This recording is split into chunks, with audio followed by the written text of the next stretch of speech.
जिसकी तजल्ली से उजाला ये जुमला जहां जिसकी तजल्ली से उजाला আল্লাহ পাক রব্বুল আলামিন প্রমিস করেছেন যে গোলাম এই পৃথিবীতে যদিও তুমি আমাকে দেখতে পারবে না, তোমার চোখের মধ্যে অতটুকু ইমিউনিটি পাওয়া নেই, এতটুকু ডাইমেনসিটি নেই তোমার চোখের মধ্যে, যেই চর্মচক্ষু দিয়ে তুমি আমি আল্লাহকে দেখবে।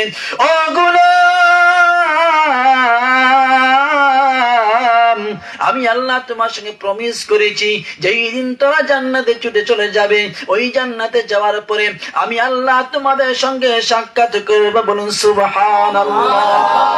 ওই আল্লাহ পাক রব্বুল আলামিনকে যদি আমরা দেখতে চাই, ওই আল্লাহ পাক রব্বুল আলামিনকে যদি আমরা জানতে চাই, ওই আল্লাহর সঙ্গে যদি আমাদের দিদার হতে হয়, তাহলে আল্লাহ সুবহানাহু ওয়া তাআলা সমস্ত আদেশ এবং নিয়মকে আমাদের মেনে চলতে হবে। আমার প্রাণের প্রিয় বন্ধুরা, আল্লাহ পাক রব্বুল আলামিনের হাবিব জনাব মুহাম্মদ রাসূলুল্লাহ সাল্লাল্লাহু আলাইহি সাল্লামকে আল্লাহ পাক রব্বুল আলামিন সর্বশেষ নবী বানিয়ে, সর্বশেষ ঋষি বানিয়ে এই পৃথিবীর জমিনে ওই পৃথিবীর জমিনে প্রেরণ করেছেন। নবী মুহাম্মদ রাসূলুল্লাহ সাল্লাল্লাহু আলাইহি সাল্লাম জান্নাতে আগে প্রবেশ করবেন। মুসা নবী আগে জান্নাতে প্রবেশ করতে পারবে না, ঈসা নবী আগে জান্নাতে প্রবেশ করতে পারবে না, দাউদ নবী জান্নাতে আগে প্রবেশ করতে পারবে না, শুআইব পয়গম্বর জান্নাতে আগে প্রবেশ করতে পারবে না, শীষ পয়গম্বর জান্নাতে আগে প্রবেশ করতে পারবে না, ইব্রাহিম খলিলুল্লাহ কে জান্নাতে প্রবেশ করতে পারবে না। নবী মুহাম্মদ রাসূলুল্লাহ সাল্লাল্লাহু আলাইহি সাল্লাম আগে জান্নাতে প্রবেশ করবেন। ইমামুল أولين الآخرين بحر صدقا رحمة للعالمين سيد الكونين ختم المرسلين آخر مدبود فخر الأولين شد وجودش رحمة للعالمين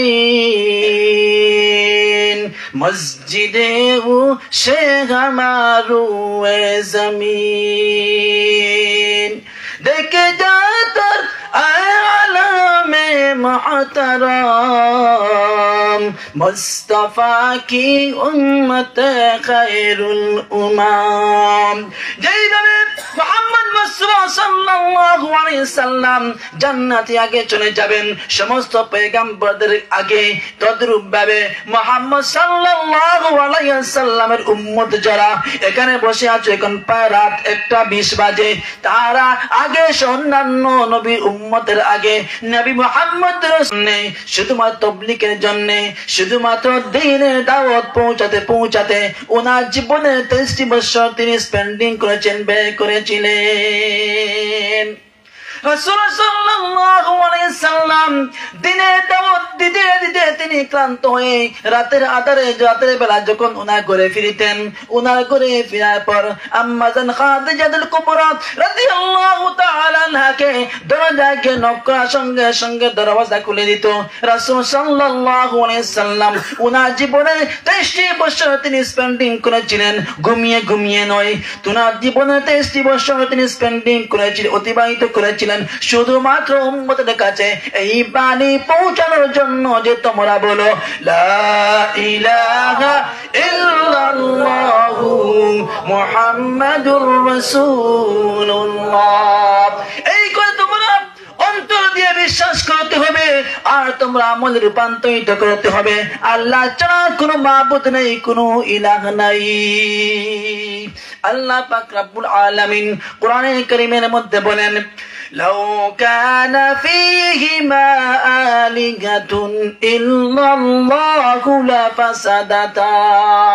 যদি আকাশ এবং জমিনের মধ্যে এক আল্লাহ ব্যতীত একাধিক আল্লাহ হইতেন, যদি এক আল্লাহ ব্যতীত দুইজন আল্লাহ হইতো, অথবা তিনজন আল্লাহ হইতো, অথবা চারজন আল্লাহ হইতো, অথবা 100 জন হইতো, অথবা 500 জন হইতো, এর মানে হলো আল্লাহ যদি একজন না হইয়া অধিকজন আল্লাহ যদি এই পৃথিবীর জমিনে হইতো, তাহলে এই যে নবমণ্ডল এবং ভূমণ্ডলের যে একটা সিস্টেম রয়েছে, সূর্য প্রতিদিন পূর্ব দিকে উদয় হয়ে পশ্চিম দিকে অস্ত যায়, পরের দিন আবার পূর্ব দিকে উদয় হয়ে পশ্চিম দিকে অস্ত যায়। রাতে আমরা সূর্যের আলো দেখতে পাই না, রাতে আমরা চাঁদের আলো দেখতে পাই, আমরা দিনের বেলা সূর্যের আলো দেখতে পাই।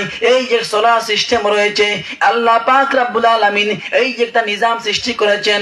জানুয়ারি মাস শেষ হয়ে যায়, ফেব্রুয়ারি মাস আসে, ফেব্রুয়ারি শেষ হয়ে যায়, পরের মাস আসে, দিন যায়, রাত্রি আসে, রাত্রি শেষ হয়ে দিনের শুরু হয়। এই যে একটা সিস্টেম রয়েছে, এই সিস্টেমে কিছুই থাকতো না। আল্লাহ পাক রব্বুল আলামিন বলেন, রে গোলাম, যদি একজন আল্লাহ না হইয়া একাধিক আল্লাহ হইতো, এই সিস্টেম থাকতো না, সবটাই ভেঙ্গে টুকরো টুকরো হয়ে যাইত। তাহলে আল্লাহ কয়জন? একজন না দুইজন? ওই আল্লাহ পাক বলেন, ইন্নাল্লাযীনা ক্বালু রাব্বুনাল্লাহ থুম্মা ইসতাকামু তাতানাজ্জালু আলাইহিমুল মালাইকা ألا تخافوا ولا تحزنوا وأبشروا بالجنة التي كنتم توعدون। আল্লাহ পাক রব্বুল আলামিন বলেন, যাহারা ইনডিড অবশ্যই নিশ্চয়ই, যাহারা আল্লাহকে রব বলে মেনে নিয়েছে, আল্লাহকে যারা সৃষ্টিকর্তা হিসাবে মেনে নিয়েছে, তাদের জন্য কোনো ভয় নেই, তাদের জন্য কোনো চিন্তা নেই, তাদের জন্য কোনো ভয় এবং চিন্তার কারণ হতে পারে না। আল্লাহ পাক রব্বুল আলামিন কিছু সংখ্যক ফেরেশতাদেরকে ডেকে বলেন, ও ফেরেশতারা, তোমরা আসো, ওই গোলামের কাছে চলে যাও, আমার ওই বান্দার কাছে চলে যাও, যেই বান্দা আমাকে আল্লাহ বলে মেনে নিয়েছে, আমাকে রব বলে মেনে নিয়েছে, আমাকে সৃষ্টিকর্তা হিসাবে মেনে নিয়েছে, আমাকে পালন কর্তা হিসাবে মেনে নিয়েছে। তুমি যাও, তুমি চলে যাও আমার ওই বান্দার কাছে, গোলামের কাছে, তুমি গিয়ে তাকে বলো তোমার কোনো ভয় নেই, তোমার কোনো চিন্তা নেই। আল্লাহ পাক রব্বুল আলামিন যে গোলাম তোমাকে জান্নাতে সুসংবাদ শুনিয়েছে, বলুন সুবহানাল্লাহ। তাওহীদ কি আমানত, तौहीद की अमानत सीने में है हमारा, आसान ही मिटाना नमो निशा हमारा। এই তৌহিদ যার অন্তরে ঢুকে গিয়েছে, আল্লাহ পৃথিবীতে একজন আছেন, এই বিশ্বাস যারা পোষণ করবে এবং এই বিশ্বাস যারা অন্তরে যারা জায়গা দিবে, জাহান্নামের আগুন কখনো তাকে স্পর্শ করতে পারে না। সুবহানাল্লাহ। আমার প্রিয় বন্ধুরা, আমি এখন বলবো, এই আল্লাহকে যারা অবিশ্বাস করবে, এই আল্লাহকে যারা মানবে না, রাসূল সাল্লাল্লাহু আলাইহি সাল্লামকে যারা মানবে না, তারা কাল কিয়ামতের দিন জান্নাতে যাইতে পারবে না।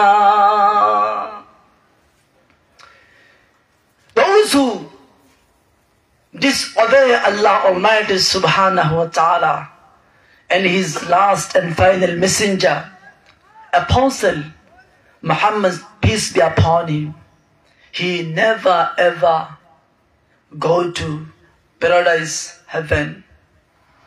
Paradise heaven dust, these are made to the people who obey each commandments of Allah Almighty subhanahu wa ta'ala, and those who obey instructions of the last and final prophet Muhammad, peace be upon him. এই জান্নাত কাদের জন্য বানানো হয়েছে? তাদের জন্য যারা আল্লাহকে মানবে, তাদের জন্য যারা রাসূল সাল্লাল্লাহু আলাইহি সাল্লামের সুন্নাহকে অনুসরণ করবে, তাদের জন্য জান্নাত বানানো হয়েছে। তাহলে আমরা কি আল্লাহকে মানি না? মানে কি মানি না? রাসূলকে মানি কি মানি না? জান্নাত কাদের জন্য? প্রত্যেক আমাদের জন্য। জান্নাত কাদের জন্য? আমাদের জন্য। আমার প্রিয় বন্ধুরা, যেহেতু একটা হচ্ছে কওমি মাদ্রাসার প্রোগ্রাম, এখন আমি কিছু আলোচনা করতে চাই। আমার প্রাণপ্রিয় বন্ধুরা, মানুষ কেমন করে নাস্তিক হয়ে যায়, মানুষ কেমন করে এথিস্ট হয়ে যায়, মানুষ কেমন করে আল্লাহকে অস্বীকার করে, কম লক্ষ্য করে শুনুন। মানুষ কি কেমন করে আল্লাহকে অস্বীকার করে, মানুষ কি করে নাস্তিক হয়ে যায়। নাস্তিক বুঝেন, নাস্তিকের সংজ্ঞা বুঝেন? একজনে বলুন তো নাস্তিক মানে কি? Thank you. The person who disbelieve in God, the person who, প্রত্যেক বলুন, the person who disbelieve in God, যে ঈশ্বরকে বিশ্বাস করে না, কোন ধর্মকে বিশ্বাস করে না। হিন্দু নাস্তিক নয়, সে মূর্তি পূজা করে, মূর্তিকে ঈশ্বর মেনে নেয়। খ্রিস্টান নাস্তিক নয়, সে ঈসা যীশু খ্রিস্টকে সে ঈশ্বর বলে দাবি করে। তাহলে নাস্তিক, what is the definition of নাস্তিক? এথিস্ট, এটাকে ইংলিশে বলা হয় atheist. The person who disbelieve in religion, the person who disbelieve in God, যে ধর্মকে বিশ্বাস করে না, আল্লাহর অস্তিত্বকে বিশ্বাস করে না, তাকে কি বলা হয়? নাস্তিক। তাহলে মানুষ কি করে নাস্তিক হয়ে যায়, কেন নাস্তিক হয়? কম লক্ষ্য করুন। যুবক ভাইরা এখানে বসে আছেন, it is very important, it is fundamentally right of Islam. If you don't know this answer, one day maybe you will destroy, I will also destroy. যদি এর সঠিক তথ্য আমার আপনার জানা না থাকে, এমনটা হতে পারে আপনি মুসলমান হবেন, আপনার মেয়ে নাস্তিক হয়ে যাবে।